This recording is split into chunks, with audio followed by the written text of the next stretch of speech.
Hi guys, in a previous video I spoke about the danger of judging how a weapon, a medieval sword in that case, would feel or be used based on a not very good modern replica.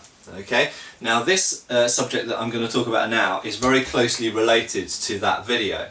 And that is, it's very dangerous, and this is something that's done sometimes by historians who don't know anything about weapons, or sometimes by people on TV who equally don't know much about weapons, or maybe know only about a different kind of weapon. And it's also unfortunately done sometimes by experimental archaeologists as well. And that is making assumptions about a weapon's use based on what it looks like or its shape or feeling in the hand. Okay, and I'm going to give one example of where that would be totally wrong if you did that. Okay, so the example I'm going to use is this. It is known as the chara or chora or Khyber knife, more popularly in English literature. Okay, so this is the large knife or short sword used by Afghan and Pathan and Afridi tribesmen in the 19th century and before that as well. And these were used to great effect, in fact, against the British and against various other people, Indians and so on, and they've got quite a lot of cleaving power. But if we look at the shape of this weapon, if you look at the blade, it starts off broad at the base and it tapers to a sharp point. Okay, now if we were a historian, not necessarily a historian actually, but if we were an experimental archaeologist or perhaps someone making a TV documentary, we might look at this weapon and go, this is a thrusting weapon, a stabbing weapon. Okay, if we were to say that, we would be utterly wrong.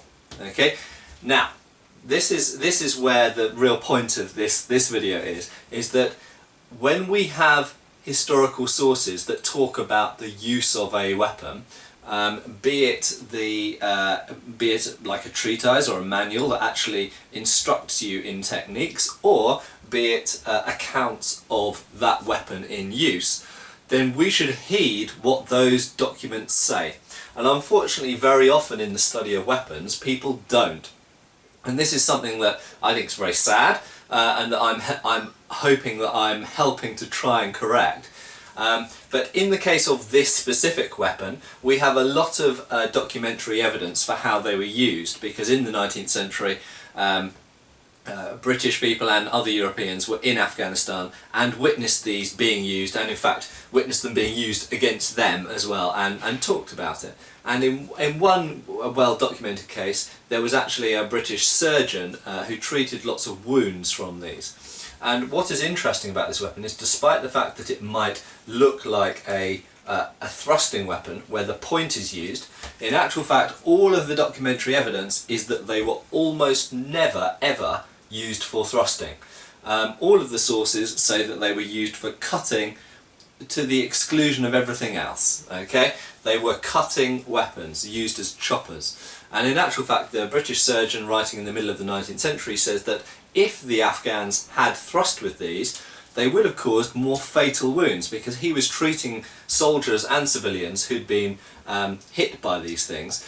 And he said, you know, very often they give horrible, ghastly gashes, they open up a large wound, cause lots of blood loss, severing tendons, severing veins and arteries and so on. And sometimes they even remove parts of the body, fingers or a hand or so forth, and so on and so forth. But he said these wounds, you can stitch them up or cauterize them and the person will survive.